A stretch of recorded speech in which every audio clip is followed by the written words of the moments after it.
Let's get the reaction then of the Arsenal manager. Here he is, Mikel Arteta. I mean, this is a problem, isn't it? Every game you've finished with 11 men, you've won. The 3 you haven't, you haven't. It's very difficult to win the Premier League with 10 men. The game is even coming here against the team is very difficult. We knew that from the beginning, so the task to do it with 10 men for 67, 68 minutes, it's just an accident waiting to happen. We have to go through it 3 times in 8 games, and today cost us the game. It cost us the game because on top of that we made 2 big mistakes, which are part of football, and we had the biggest chance and the biggest moment in the game with 10 men to score and have a very different result. In the other end, we conceded a goal. Obviously, the 3 red cards that you've suffered this season are all very different incidents, but where does the responsibility lie? Is there anything you as a coach can try and do to reduce this happening? Yeah, for sure we try and stick to the rules. As you said, they've been 3 very different ones, 3 very different outcomes as well in other games. But that's it. Today is what happened. The team tried. I mean, the effort, the understanding and the approach with 10 men, again, it was fantastic because I know how hard it is to do it. But today wasn't enough to win the game. Often after an international break, it can be a little bit difficult. There was rhythm, but not perhaps as much tempo as you might have liked. I'm talking about when it was 11-11 in the first 30 minutes or so. Yeah. Is that, do you think, down to the international break that just interrupts your routine? I think it was a lot of tempo, too much tempo, and as well a game that they want to play, especially the way they play the first 15-20 minutes at home. And it took us a while to understand what we have to do. Without much happening in the team, after 15-20 minutes, we started to grab the game much better and start to be in positions and in territory that we really wanted. But after 30 minutes, obviously, the game changes, and that's 2/3 of the game at least. Only played 8 games. There are still 90 points to play for, of course. But you just wonder, with the fine margins of Manchester City, how this may affect Arsenal. You never know with City and with Liverpool too, because those teams are mashing, and they win games every single time. So it's going to be very, very difficult. It's a long way, to win the Premier League, but that every single point is very important, very important if you want to win the Premier League, especially against City. They've been a monster for years now. And obviously it's the way they respond. They've got a Champions League game in the week, but Liverpool to come without William Saliba now.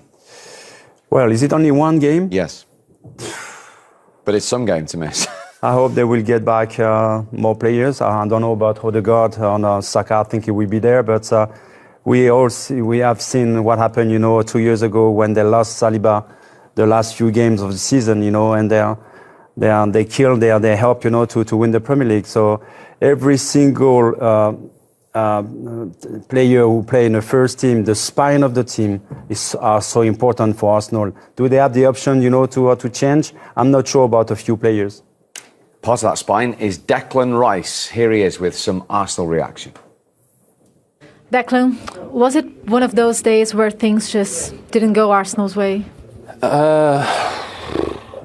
Yeah, look, I think they're showing the chance that we had now on the TV just before they went up the other end and scored. Look, I think the matter of the fact is we've kicked ourselves in the foot 3 times now this season in 8 games, and we've got away with it twice, at home to Brighton, away to City. But not all the time luck can go your way, and in the end tonight Bournemouth kept probing, and they won 2-0. So look, I'm proud of us as a group of players because to keep fighting and believing that we do, believe that we can win even with 10 men. I thought we played really well even with 10 men. But the naivety of it is that we've got to stop making mistakes. Because we won 11 players for 90 minutes and that wins you football matches. So that's the way I'm seeing it today. Yeah, you mentioned the red card, of course. And during the season, you faced this problem other times. Of course, we can't expect Arsenal to always get a point every time you get a player sent off. But what do you think you couldn't replicate tonight that you could do on the previous 2 occasions? To be honest with you, I think with 10 men, we showed a lot of character and personality to stay in the game. Like I said, the big chance was the one we had, Martinelli's chance, which...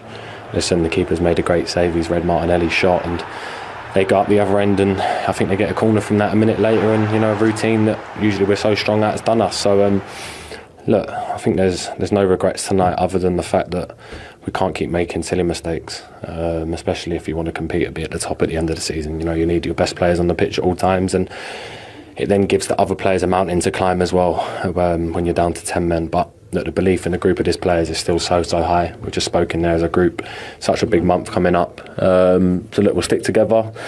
This is football. This is what happens. It's a roller coaster game. You know, it's an up and down journey, and it's never going to be perfect. But the most important thing is that we stick together and, you know, we stay in the right direction. Thank you, Declan. Thank you. Thank you. 2 goals, 5 red cards, and 4 comebacks. The first of those comebacks in North London this morning. Spurs from 1 down to beat West Ham 4-1. Villa beating Fulham. Both of those sides are mainly with 10 men as well.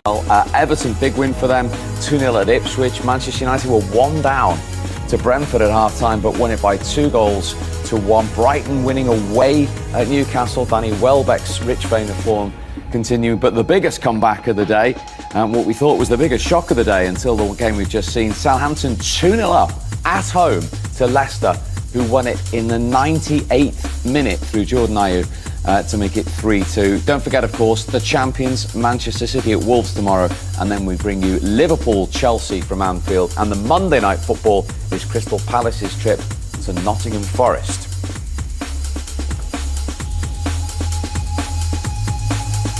So, Bournemouth nudged their way into the top half of the table up to 11 points, level with Fulham, just a point off Newcastle. Arsenal stay on 17. They have missed the opportunity to go to the top of the Premier League table for the first time this season before both Manchester City and Liverpool play on Sunday. Villa in 4th and Brighton have nudged their way into the top 5. At the bottom, another dismal day for Southampton, who are still without that first win of the season, just 1 point. Wolves, of course, will try and add to their total tomorrow, as will Palace on Monday, and Ipswich after that defeat to Everton, now 4 points behind Sean Dyche's side. On the way, but let's remind you why Arsenal were down to 10 men after 27 minutes. William Saliba's challenge. Trossard, you felt here, could have done a lot better for his teammate. He gave away the ball, still don't know what he was doing, and because they were in possession of the ball, and you can see the position of Saliba.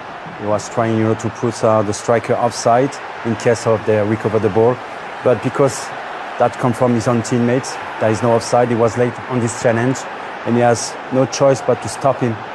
So it's for me, he deserves the red card, no doubt. Originally given yellow, and good use of VAR. Yeah, very good use. We're quick to criticise, like I said earlier, about VAR, but we can see there's no recovering Arsenal defenders that are going to get anywhere near Evan Nielsen if he gets away here. And the referee makes the right decision, wipes out the yellow and gives a red, and from that point on, the whole aspect of the game had changed. Yeah. We highlighted the distance there between the two defenders. Quite clearly, Ben White's not getting back. But you also picked up on the fact that the goalkeeper, David Raya, is running backwards at the same point. He wasn't going to get there either.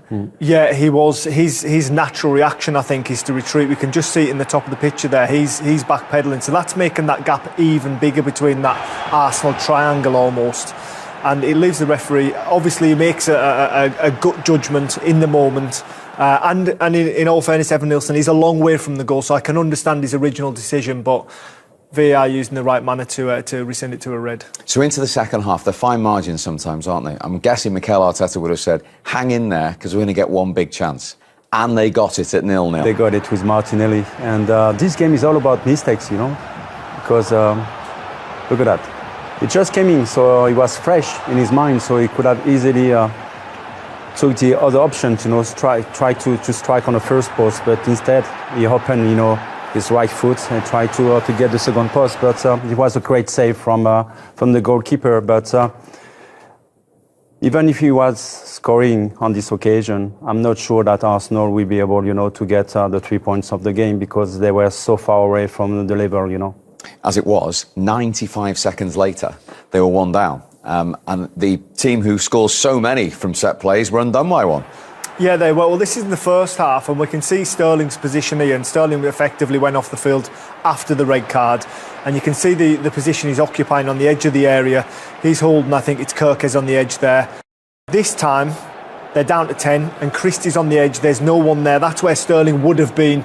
And from this point on, this is a wonderful set-piece routine from the training ground, and you need a lot of things to come off. Obviously Kluivert's got to have the right depth of touch, and when it comes, Christie, it's actually moving quite a lot. It's bobbling, but he wraps his foot round it, and I think if you run that 15-20 times, he probably wouldn't catch it as sweet as what he caught it on the night. And it's one of those, you see Sean Cooper there, the set piece coach down at Bournemouth, just getting a little reward. Big hug from Tommy Elphick and a rub on the head from Iriola. And you've given him a well-deserved name check. I mean, as I say, Arsenal are the set piece kings, but they were well and truly undone. I was there, wondering maybe they work on it on a training session as well, because you could see that, as you said, that there were 10 against 6 or 7 in the penalty area, so there were enough players to mark the opponent, but only 2 players touches the ball, and that was Bournemouth players. So, and you can see that they work on it during the training session, because it was easy for them to score the goal.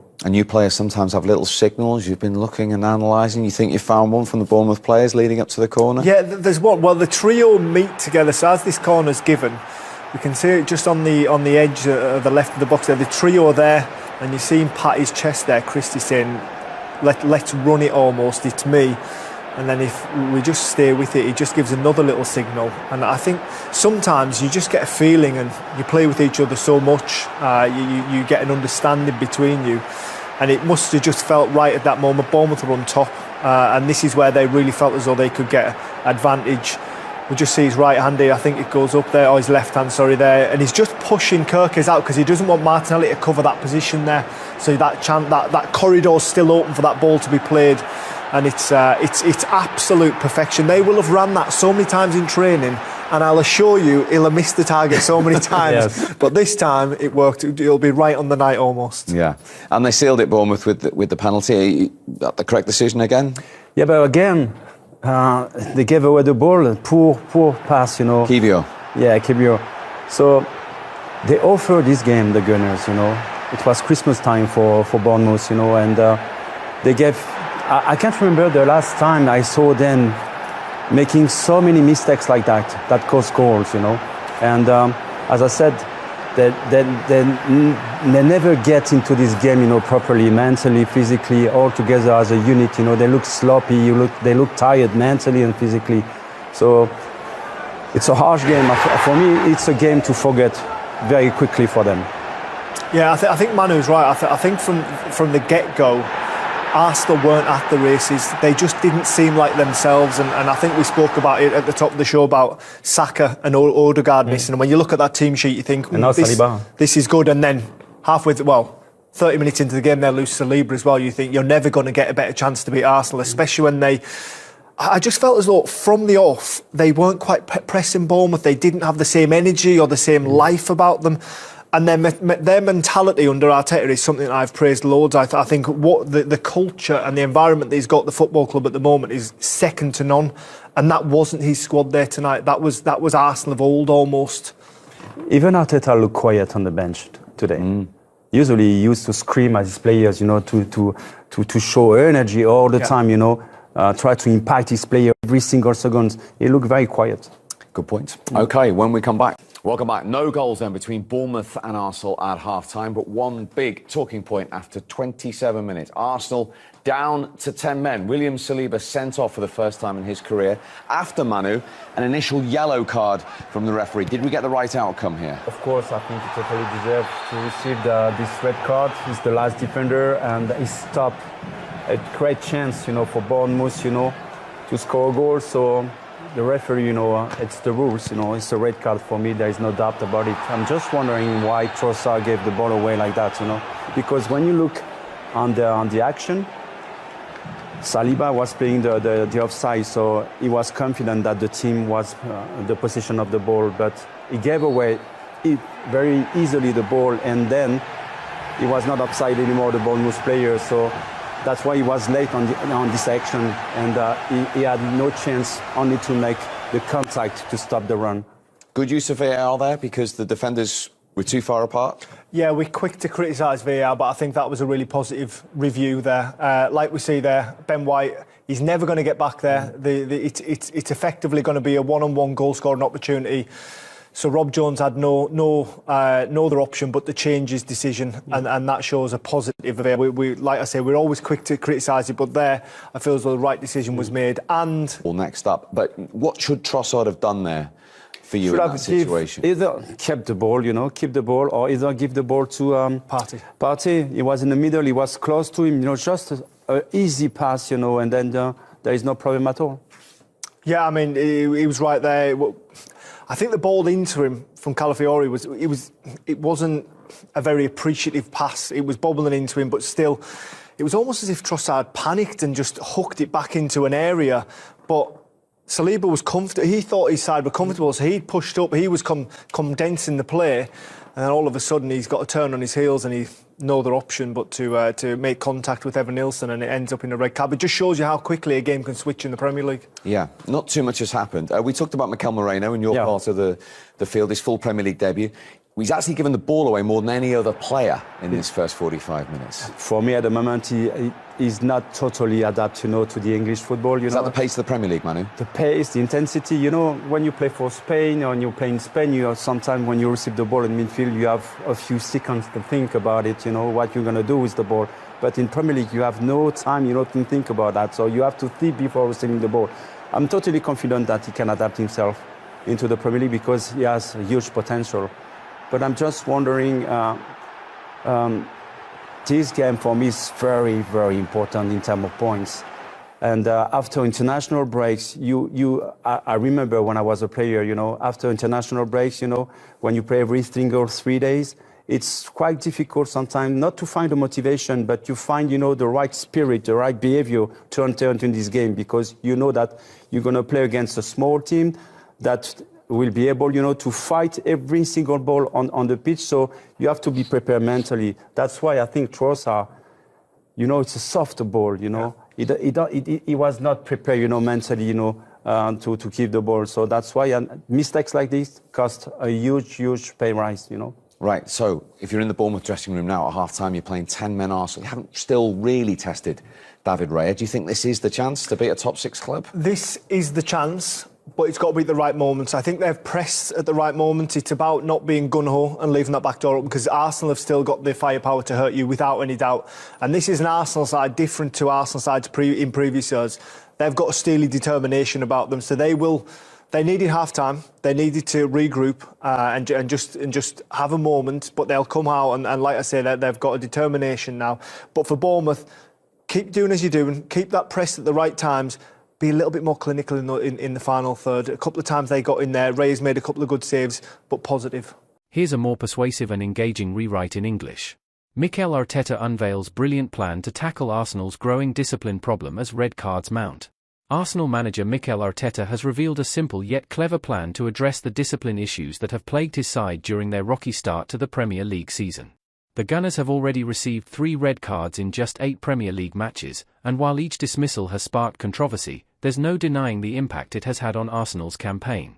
The team has won every league game where they've managed to keep 11 players on the pitch, but crucial points have been lost following red cards to Declan Rice and Leandro Trossard against Brighton and Manchester City, respectively. Their first defeat of the season came after William Saliba was sent off against Bournemouth. No Premier League team has gone on to win the title after receiving this many red cards since Leicester City in 2016. Speaking ahead of Arsenal's crucial Champions League clash against Shakhtar Donetsk, Arteta emphasised the urgency of solving the issue. Playing with 10 men is obviously a problem, Arteta admitted. When you analyse the 3 very different incidents, each red card came from a different situation. But regardless of the reasons, we cannot keep playing with 10 men, especially at this level. You can see how tough it becomes. Every team is trying to win games, and when you're down a man for 65 minutes, it becomes nearly impossible. We have to eliminate this from our game.